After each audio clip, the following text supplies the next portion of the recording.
Voilà, nous essayons d'écrire l'histoire de la République démocratique du Congo à notre manière. Cette rubrique s'appelle Le président normal. Allez, rendez-vous la semaine prochaine pour découvrir. Ça sera peut-être avec la communauté congolaise des Brazzaville. Vous verrez comment il a eu à discuter avec le Congolais. Il s'appelle le président normal. Sur ces plateaux, Monsieur Ricardo Kanyama, il est entrepreneur, c'est lui notre invité du jour. Monsieur Ricardo, bonjour. Bonjour. Bienvenue sur ces plateaux. Merci beaucoup. Ce que j'aime bien chez vous, c'est que vous n'aimez pas la pauvreté. Il faut le dire ainsi? Je ne sais pas si c'est moi seul ou c'est l'humanité tout entière qui n'aime pas la pauvreté.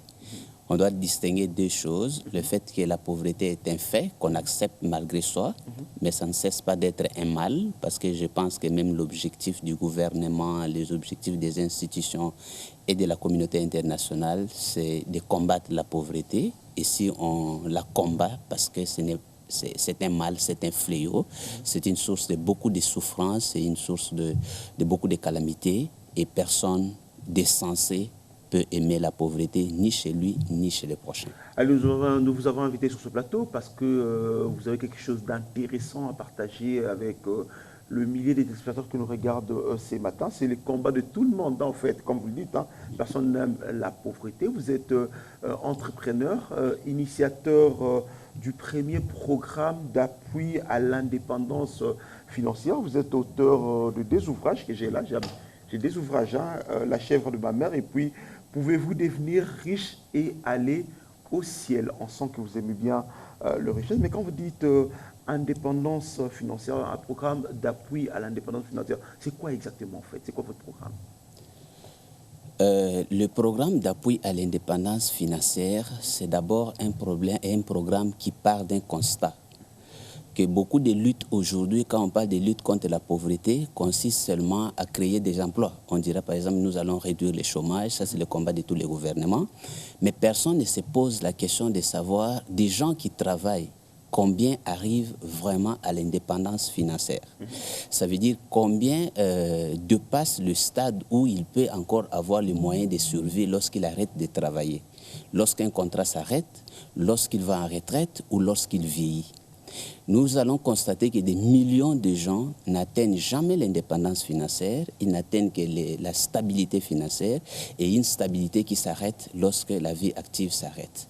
C'est pour cela, voulant combler, d'abord, voulant faire évoluer la compréhension des gens pour qu'ils prennent conscience que c'est un problème. Une personne ne peut pas travailler, étudier d'abord pendant 18 ans, travailler pendant 35 ans et se retrouver à la fin de la vie à un niveau financier beaucoup plus lamentable que les niveaux qu'il avait commencé quand il avait 25 ans. Nous voulons donc amener ces programmes d'appui à l'indépendance financière parce que c'est un problème que personne... J'ai envie qu'on aille... on va pas aller dans la pédagogie, dans beaucoup de littérature. Non, non, je voudrais comprendre, en fait. Je me mets dans la peau du Congolais lambda, du commun de mortels congolais. Nous travaillons tous ici, dans ce studio, tous nous travaillons, et on est payé. Mais il y a un langage qui revient chaque jour que nous vivons du jour au jour. Et pourtant, nous travaillons. Ce qui veut dire que celui qui travaille doit vivre du fruit de ce travail et doit épargner pour que le jour où il ne va plus travailler, qu'il puisse vivre de ce qu'il a épargné. Mais malheureusement, lorsque, je prends pratiquement la majorité de Congolais, aujourd'hui, lorsque nous ne travaillons plus, ça veut dire que nous n'allons plus manger. On n'a plus de quoi manger, on n'a plus de quoi vivre. Alors, comment maintenir, faire que demain, si je ne travaille pas, que je continue à manger, comment le faire? C'est justement, il faut comprendre d'abord que le système mondial d'apprentissage pour produire les richesses, c'est un système qui prépare l'homme à produire ce que nous appelons les revenus actifs. Un revenu actif, c'est un revenu qui est lié à ton travail, à ta contribution, à ton temps, à ton savoir. En fait, pour parler à des termes que les gens peuvent comprendre, tu es comme un groupe électrogène qui fait fonctionner les moteurs. Donc, si le groupe s'arrête, l'énergie aussi s'arrête. Ça veut dire que ces revenus ont un défaut. Son défaut, c'est qu'il s'arrête lorsque vous arrêtez de travailler. Alors, le grand problème, ce n'est pas ça. C'est que les gens ignorent le travail supplémentaire à faire pour passer du revenu actif, donc vivre de ces jours, du jour au jour, comme vous le dites, à un système qui vous permet d'avoir le revenu même lorsque vous arrêtez de travailler. C'est pour ça qu'il faut passer donc du revenu actif au revenu que nous appelons passif. Voilà, parce qu'il n'y a que les revenus passifs qui... actif et puis passif. Voilà, okay. Donc l'ignorance donc de la confusion entre ces deux termes est un des facteurs qui fait que les gens ne sortent même pas de la pauvreté. Voilà. Alors, on va aller dans le concret. J'ai envie de comprendre. Hein? On va aller dans le concret. Ouais. Je travaille à la télévision nationale. Oui. Je suppose qu'on me paye, ce n'est pas mon salaire, hein, mais je donne un montant comme ça. Oui. Je suppose qu'on me paye $500 par exemple. Oui. Chaque mois, j'ai $500 de salaire. Bon, pour que je vive de cela toute ma vie, qu'est-ce que je dois faire? Vous devez... Je rappelle comme M. Ricardo est coach en fait. Hein, il est coach en ce qui concerne l'argent. Il aime bien. On va le dire comme ça?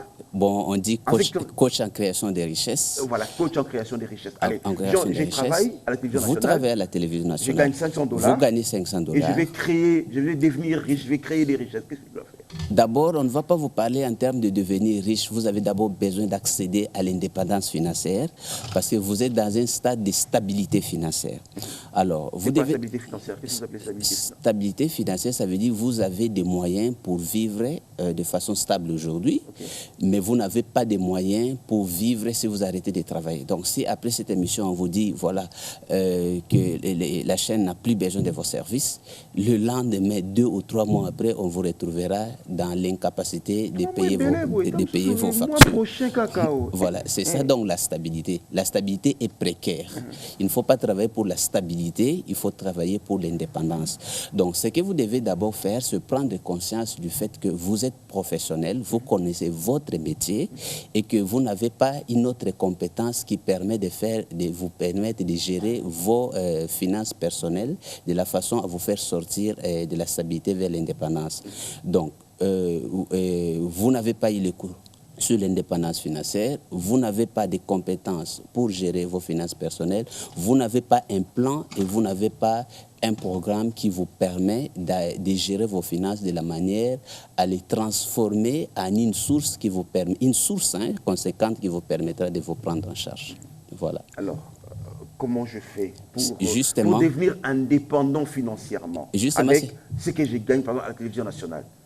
Vous avez besoin donc maintenant de suivre les coachings comme nous le disons, parce que c'est ce processus-là qui vous permettra de comprendre votre problème, de prendre une orientation et d'intégrer maintenant dans votre agir les principes de la création des richesses.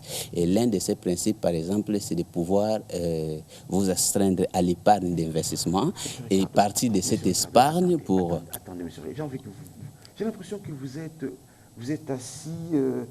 J'aurais bien voulu mettre... C'est que les pilotes disent tableau n'a créé. Ah ouais. Ouais. Je voudrais... Allons-y. Mais vous n'avez pas tort, M. Jessie, lorsque vous savez que le problème de notre nation aujourd'hui, c'est des millions de personnes qui vivent dans la pauvreté. D'un côté, ce sont des millions de personnes qui ne parviennent pas à trouver l'emploi. De l'autre, ce sont des millions de personnes qui ont un emploi mais qui n'ont pas d'avenir. Je pense que c'est quand même une thématique qui mérite la peine qu'on apporte une lumière et une connaissance, parce que la connaissance, c'est un point de départ vers la résolution d'un problème. Alors, si on doit faire l'état des lieux, on a l'impression que tous, on est pauvres. Parce que malgré ce qu'on gagne, mais bon, on ne sait pas si stabiliser financièrement. On peut dire ça comme ça? Si nous parlons de la pauvreté, en termes du fait qu'une personne est obligée de travailler pour survivre, oui, la majorité des Congolais vivent dans la pauvreté. Parce que en République démocratique du Congo aujourd'hui, on est obligé de travailler pour survivre. Mais c'est la réalité, c'est par rapport à la formation que nous avons reçue et c'est par rapport au niveau des conscience que les gens avaient par rapport à cette matière. C'est d'ailleurs justement pour cela que nous en faisons notre combat, pour faire une sensibilisation, que les gens prennent conscience qu'il ne suffit pas d'avoir un travail aujourd'hui, de faire son travail, de recevoir son salaire, de faire des dépenses quotidiennes, de vivre du jour au jour, comme on dit, pour penser qu'on est à l'abri de la pauvreté. Alors, j'ai envie de me mettre à la place des autres. De tout le monde. Hein. Oui. Je me dis, Congolais lambda, donnez-moi des astuces. Par exemple, je gagne $300, je prends ça comme ça, je gagne $300 à la télévision nationale, on me paye $300, mais je voudrais maintenir une indépendance financière, je fais quoi? Donnez-moi des astuces, je fais quoi? Je voulais d'abord vous faire comprendre la question que vous me posez. Vous voulez me demander, voilà, un Congolais lambda qui a un problème d'appendicite, quelles sont les astuces que vous allez lui donner pour se faire opérer? Ça serait plus compliqué d'apprendre à ces Congolais lambda d'apprendre à se faire opérer plutôt que de les diriger vers un centre où on peut le prendre en charge. Ok, je suis chez vous. Justement, si nous avons... Partageons, parce qu'on est à la télévision, partageons. Justement, si nous avons parlé du programme d'appui à l'indépendance financière, nous avons parlé de ces cadres-là parce que nous avons estimé qu'on ne peut pas résoudre ces problèmes de pauvreté en donnant quelques astuces ici à la télévision. Ça serait de la magie, ça serait de la sorcellerie. Mais nous avons plutôt créé un cadre où une personne peut... Mais les cadres, tout le monde, ceux qui sont à Kasumbalesa, à Kanyamakasi, ceux qui sont à Ituri, à Bouni, à Chachanda, ils ne pourront pas venir à Kinshasa chez vous. Donc il faudrait que la télévision leur serve. Mais nous devons être réalistes. Hein. Mais pour des gens qui sont loin, nous avons mis en place, parce que nous avons mis en place, par exemple, les livres sur l'auto-éducation financière, qui est le livre La chef de ma mère, qui permet à une personne, par l'auto-éducation, par une lecture personnelle, de pouvoir déjà apprendre le principe le plus important pour savoir comment il faut s'y prendre pour sortir de la pauvreté. Et alors, pour le reste, quand on veut résoudre un problème, il faut bien commencer quelque part. C'est peut-être aujourd'hui que nous avons les instituts supérieurs un peu partout à travers la République, mais il y avait un temps, tout le monde devait venir à Kinshasa, ou devait aller à Kisangani, ou devait aller à Lubumbashi pour faire les études. Donc nous pensons d'abord que les programmes a commencé ici à Kinshasa. Il pourra un jour, d'abord les gens qui vont comprendre comment comment agir pour sortir de la pauvreté et par la suite on peut s'étendre à travers la République démocratique du Congo parce que le problème est énorme. Alors le programme qui commence par ces livres, La chef de ma mère, c'est un livre, j'ai envie de l'appeler un livre mythique que vous avez écrit. Hein. Dans quelles conditions vous l'avez écrit? J'ai écrit ce livre lorsque j'ai constaté que il y avait une absence d'une connaissance indispensable pour qu'une personne puisse bien vivre avec ses revenus personnels et que je devais amener ma contribution et que l'Africain avait besoin d'une intelligence financière africaine qui parte de ces réalités socio-culturelles. C'est pour cela que je voulais écrire un cours sur l'intelligence financière, mais adapté et beaucoup plus pratique partant des expériences et de notre vécu quotidien. Voilà. Alors, donc, en lisant ce livre, on remarque que vous êtes parti des $15. C'est ça? Vous êtes parti... vous avez survécu... Justement, ce cours nous montre que beaucoup de gens qui sont devenus riches aujourd'hui ont dû vivre les mêmes difficultés que de nombreux autres sont en train de vivre aujourd'hui.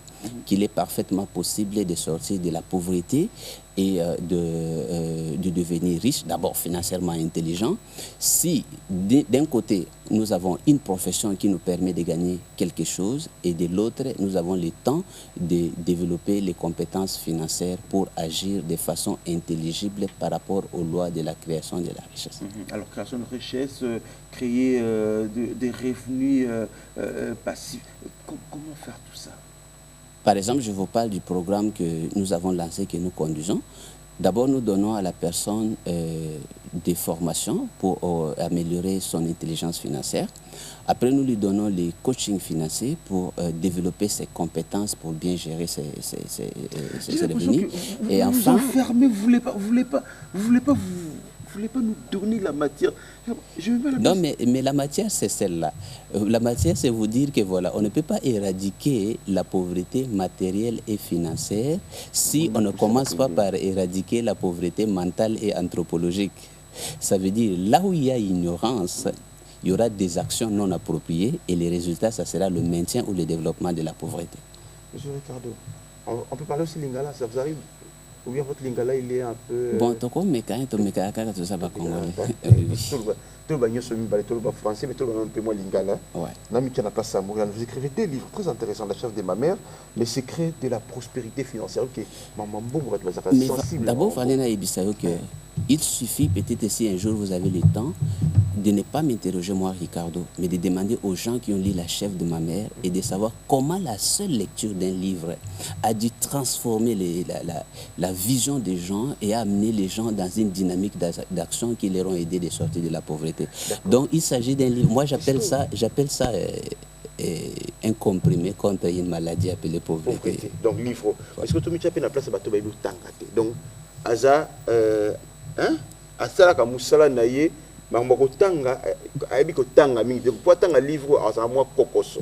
D'abord, je vais vous faire observer une chose. Mes études ont démontré qu'en Afrique, la majorité des riches, ce sont des gens qui n'ont pas beaucoup étudié. Tout simplement parce qu'ils avaient une sagesse pratique. Et parmi des riches qui ont étudié, la majorité, ce sont des gens qui sont devenus riches d'une manière ou d'une autre quand ils sont liés à la politique. Ça veut dire, ces gens que vous dites, au moins dans notre pays, beaucoup de gens ont fait les niveaux de l'école primaire. Mais disons d'abord, il y a des millions de gens qui sont d'abord capables de les lire, qui lisent d'abord. Regardez, selon moi, pour résoudre les problèmes de la pauvreté en République démocratique du Congo, je ne voudrais pas prendre l'option utilisée par les organismes internationaux qui pensent qu'il faut stabiliser les plus démunis. Les plus démunis n'est pas seulement démunis du point de vue matériel, il est aussi démunis du point de vue mental, et intellectuel et spirituel. Je propose plutôt que nous partions du Congolais qui est intellectuel, qu'on l'aide l'intellectuel à devenir riche. Et il y aura l'effet d'entraînement. Parce que lorsque l'intellectuel deviendra riche, il pourra créer des opportunités pour les plus démunis. Mais si l'intellectuel lui-même qui a étudié, qui est licencié, qui est professeur d'université, ne peut pas sortir du stade de la stabilité financière vers ne fût-ce que l'indépendance financière, comment voulez-vous que nous puissions encore nous occuper de ceux qui sont beaucoup plus défavorisés? Voilà. Là, monsieur, j'ai un autre ouvrage ici, ça s'appelle... Pouvez-vous devenir riche et aller au ciel? Ce qu'il faut savoir avant de mourir pauvre. Sandra, il faut lire. Hein? J'ai un commentaire sur cet ouvrage, Pouvez-vous devenir riche et aller au ciel? C'est la phrase qui m'intéresse. Hein? Ce qu'il faut savoir avant de mourir pauvre. Oui, parce que la richesse a deux aspects. Il y a l'aspect rationnel et il y a l'aspect psychologique. Et l'aspect psychologique est beaucoup plus important que l'aspect rationnel. Vous pouvez être un bon travailleur, mais si vous avez des croyances quelque part qui vous disent que si vous devenez riche, c'est un mal ou cela vous peut vous empêcher d'avoir le salut, cette croyance en elle-même est l'obstacle le plus grand qui peut t'empêcher de devenir riche dans ta vie. Donc, tant qu'on ne pourra pas détruire cette croyance, vous n'aurez pas comment sortir de la pauvreté. Et comme c'est une croyance fausse, nous avons la responsabilité dans la lutte contre la pauvreté d'éclairer notre population par une interprétation vraie de la parole de Dieu, pas une interprétation basée sur la catéchèse que nos parents ont fait en 1930, mais basée sur la vérité, sachant que lorsque nous parlons de la richesse, nous parlons des choses que Dieu a créées, nous parlons d'un pouvoir que Dieu a donné à des choses de se multiplier. Par exemple, lorsque vous avez une chèvre a la possibilité de devenir un troupeau de chèvres. Lorsque vous avez des grains de maïs bien semés, ces grains de maïs pas le pouvoir de la prospérité, lorsque vous avez respecté les principes de l'agriculture, peut se multiplier et vous donner une quantité plus grande.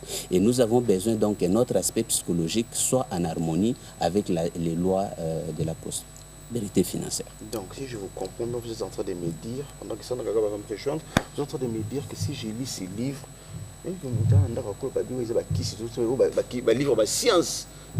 si j'essaie de lire ces livres, voilà, je vais devenir riche. Là, vous êtes vraiment en train de montrer la nécessité de ces livres parce que vous voulez tout simplement me dire que les gens ont un blocage. D'un côté, ils cherchent des richesses, de l'autre côté, ils s'en méfient. Ça veut dire, notre population a ce que j'appelle un tabou. La richesse, c'est un sujet problématique. Lorsqu'on dit à quelqu'un de devenir riche, il dit que c'est un mal.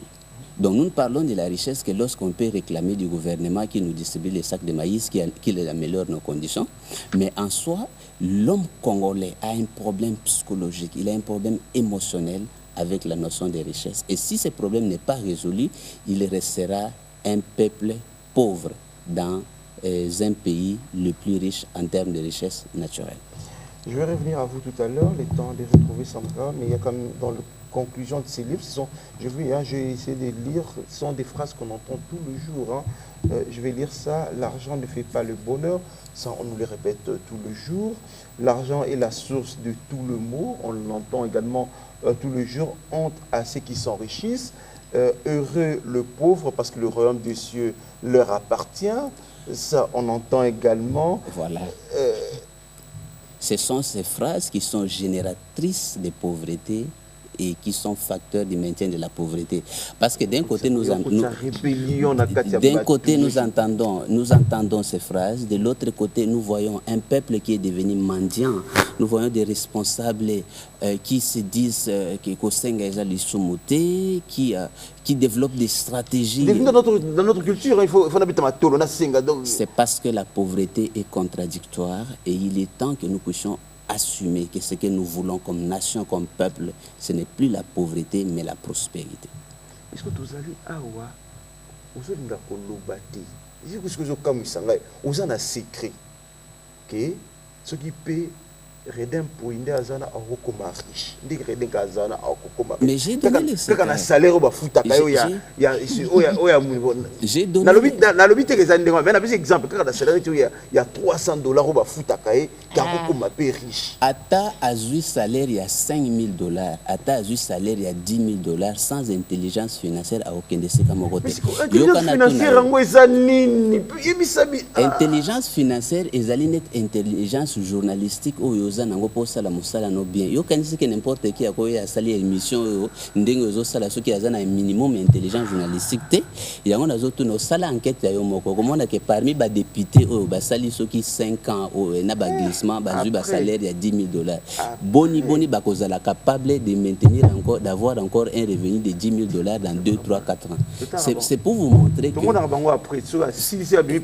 regardez une année après regardez monsieur Génie je voulais ici à la communauté congolaise. Parfois, ce sont des petites découvertes qui font révolutionner le monde.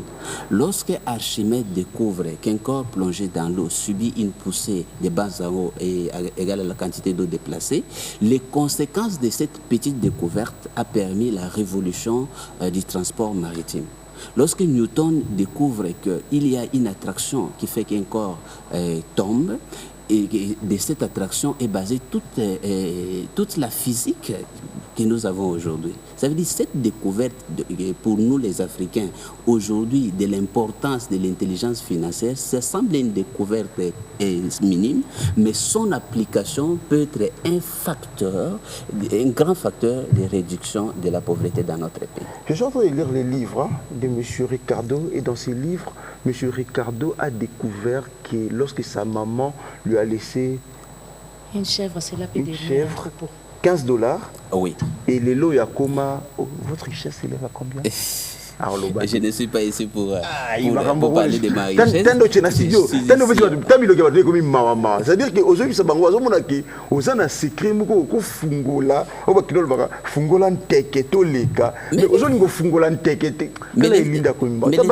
le secret, c'est celui-là. Je voulais tout simplement. Je voulais tout $15. Non. Je suis parti de ces $15 et j'ai épargné pour avoir $50 qui était l'équivalent de la chèvre. Okay. Alors, lorsque vous avez une chèvre, vous pouvez tuer votre chèvre pour une satisfaction immédiate ou vous pouvez laisser à votre chèvre l'opportunité de se multiplier et de vous permettre de... Je n'arrive pas à comprendre, M. Ricardo. Vous avez une chèvre. Comment est-ce que la chèvre, en elle seule, peut se multiplier? Là, vous irez chez le voisin pour demander le mâle pour qu'il s'accouple et Bokaboli bat petit. Madame, une chèvre peut se multiplier? Non. Mais vous n'avez qu'une chèvre. Non. Si vous avez une chèvre, quand je parle d'une chèvre, ça veut dire que dans les villages, on peut avoir des boucs. Par exemple, si vous vivez dans un village, vous n'avez pas besoin d'avoir les boucs. Les seuls boucs du village s'occupent de toutes les femelles. Voilà. Donc, ici, je veux bien que nous puissions bien recadrer notre discours. Il ne s'agit pas pour nous ici de faire le théâtre, de rentrer toujours à l'histoire de la chèvre. Il s'agit ici de démontrer une vérité qui est derrière l'utilisation des richesses. Voilà. Lorsque Dieu a créé les richesses, par exemple les arachides, Dieu a créé les arachides une fois. Et il a donné une intelligence aux hommes. Et nos ancêtres avaient cette intelligence. Ils savaient que lorsque tu as produit 10 sacs de maïs, tu devais avoir l'intelligence qui te permet de résoudre tes problèmes avec 9 sacs. Et quel que soit le problème, tu ne devrais pas utiliser le 10e sac. Le 10e sac devait servir comme moyen qui te permet de ressemer et de multiplier encore la richesse. Voilà. Alors, nos ancêtres avaient cette sagesse. Malheureusement, l'homme moderne qui a été formé dans l'école conventionnelle a appris à produire des richesses et il n'a pas appris cette sagesse parce que garder sa chèvre, c'est comme garder une partie de son revenu qui devait être destinée non pour la consommation, mais pour la création de plus de richesses. Sinon, vous resterez esclaves. Le concret, question dans 2 minutes avant de reprendre ça. Allons dans les concrets. Nous avons un salaire, on a gagné. RTNC. Maintenant, au sali 10 ans, au sali il faut il faut TV, il faut na fufu, na banalia, na somba, ce qui na futa transport pour na ya musala. Au sali pendant 10 ans, au jeu et l'autre côté. Ce qui continue au sali pendant 10 ans, au 2029. Et ce qui se retrouve en 2029 à 100 et l'autre, à venir au Zalandéni. Pas seulement musali et koufi, mais comme il peut mukolo. Et il n'y a pas d'opportunité qui dure éternellement. Mais ce qu'il faut na sala nini pour na 2029 wana nazala bien. Banda par Kotanga, la chèvre de ma mère. Et ce que vous en attend, il y a que ça, la coaching financier. Et nous avons créé même les programmes d'appui à l'indépendance financière qui permet à tout professionnel de collaborer pendant ces temps libres et de pouvoir gagner des revenus passifs allant de 100 à 10 000 $. Pour le moment, nous avons déjà des professionnels qui nous ont rejoints. Même s'ils ne gagnent pas encore beaucoup de fortune, parce que nous n'avons fait que 2 mois, et il y a déjà des gens qui gagnent autour de 350 $.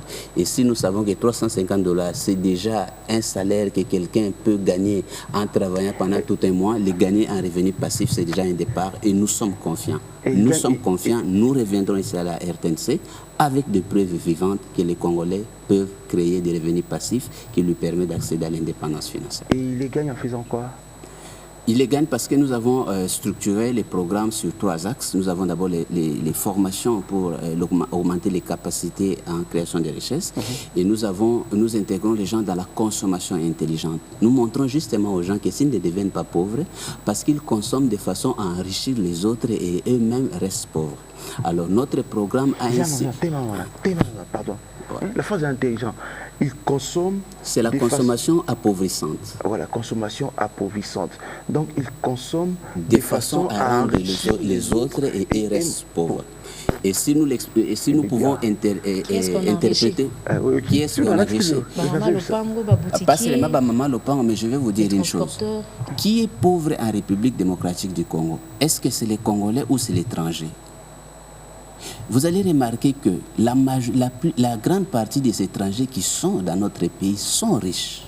Et nous, les pauvres, les Congolais, nous sommes pauvres.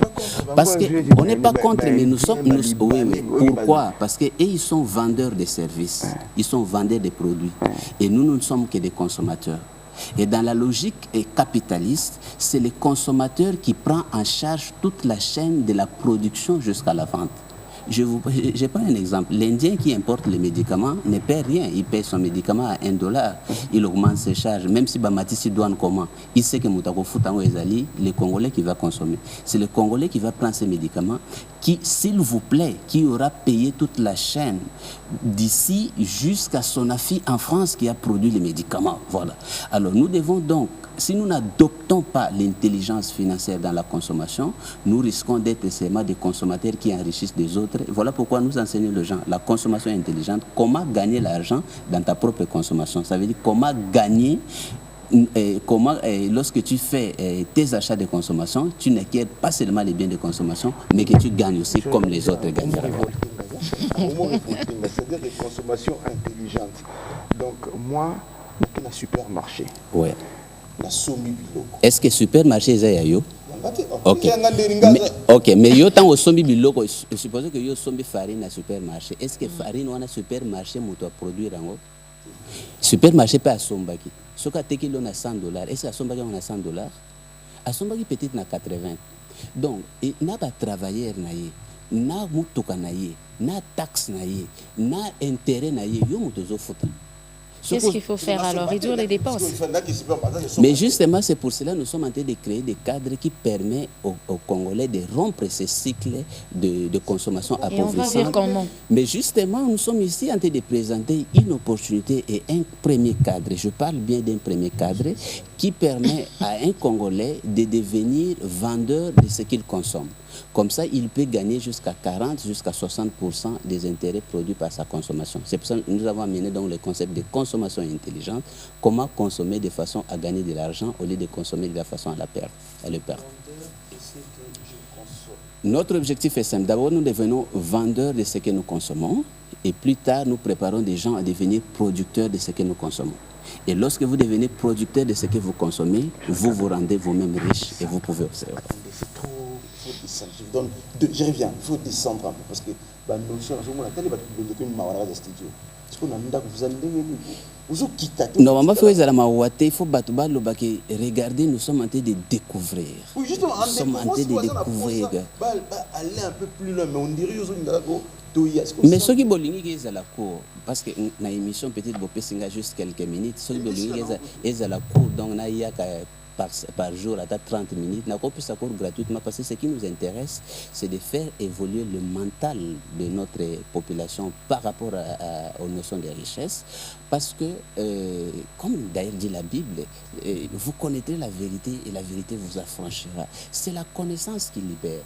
Si je n'avais pas appris ce que j'avais appris qui m'a permis de partir de ces $50 pour devenir la personne que je suis devenue aujourd'hui, moi-même j'aurais été le plus grand victime. Mais Aliko Dangote, nous connaissons ces chiffres. Vous ne parlez pas de votre chiffre.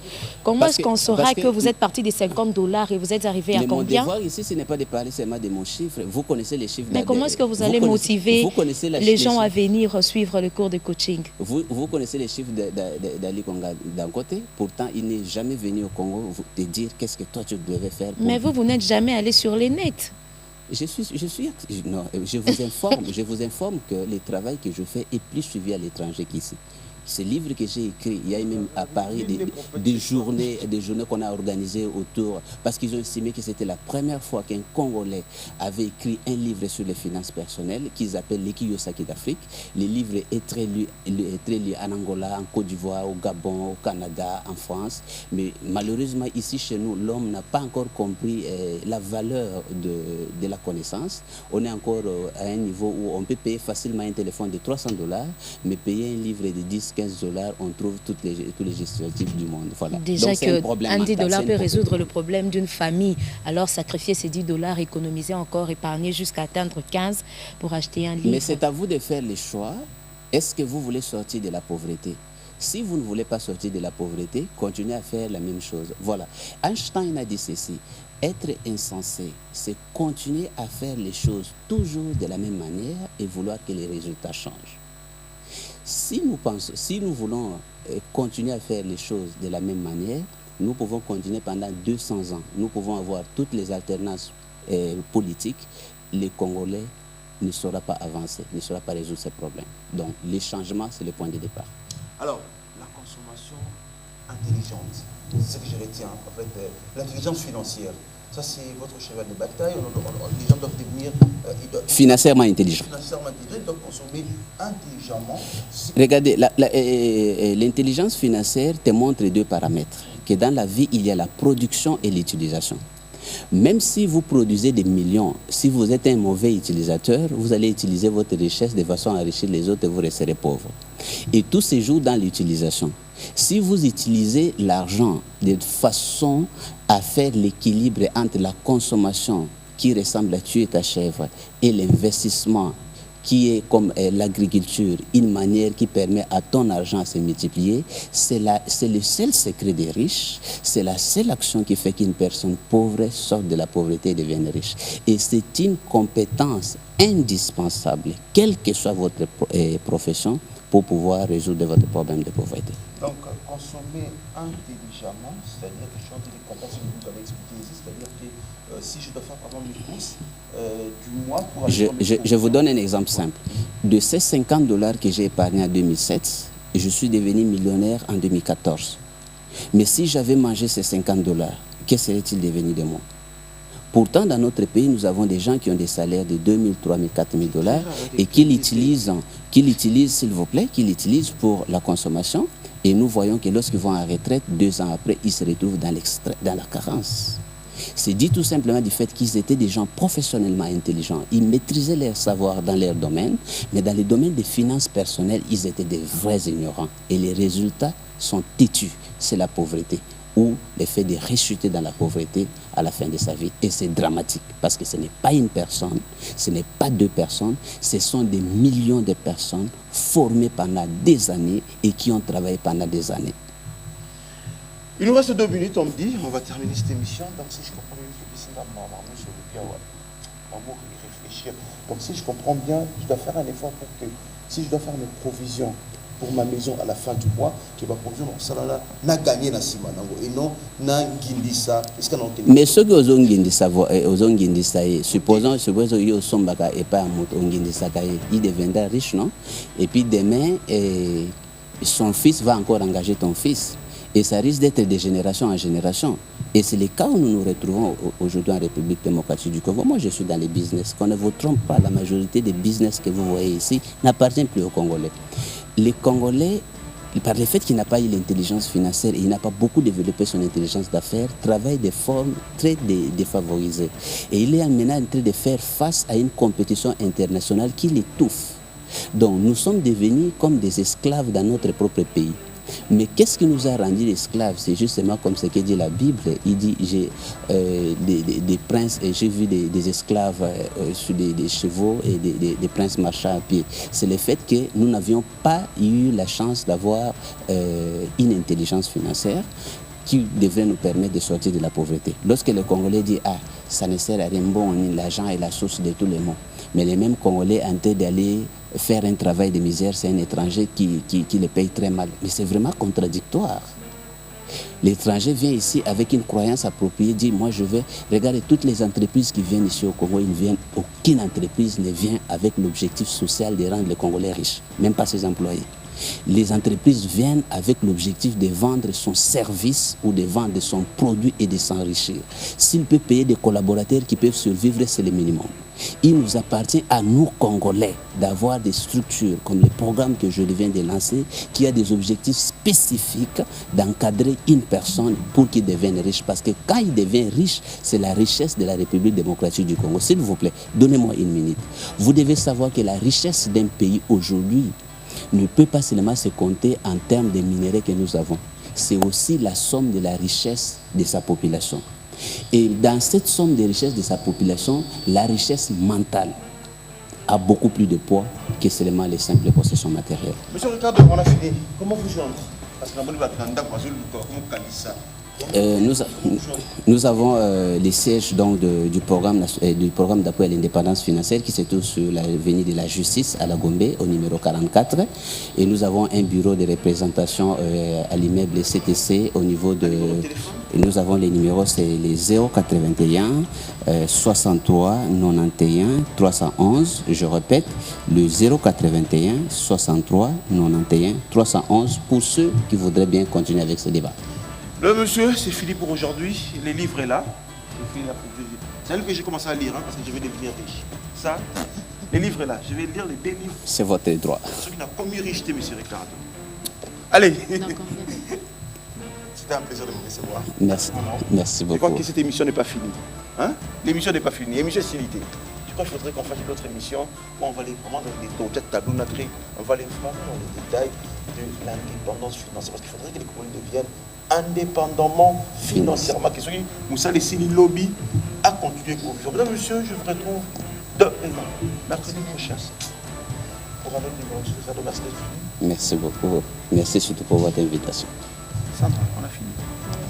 Allez. Allez, à vous, au nom de toute l'équipe, je vous dis merci et bonne fête des Saint-Valentin. Ne consommez pas beaucoup, hein, bon, c'est un bon côté. Allez,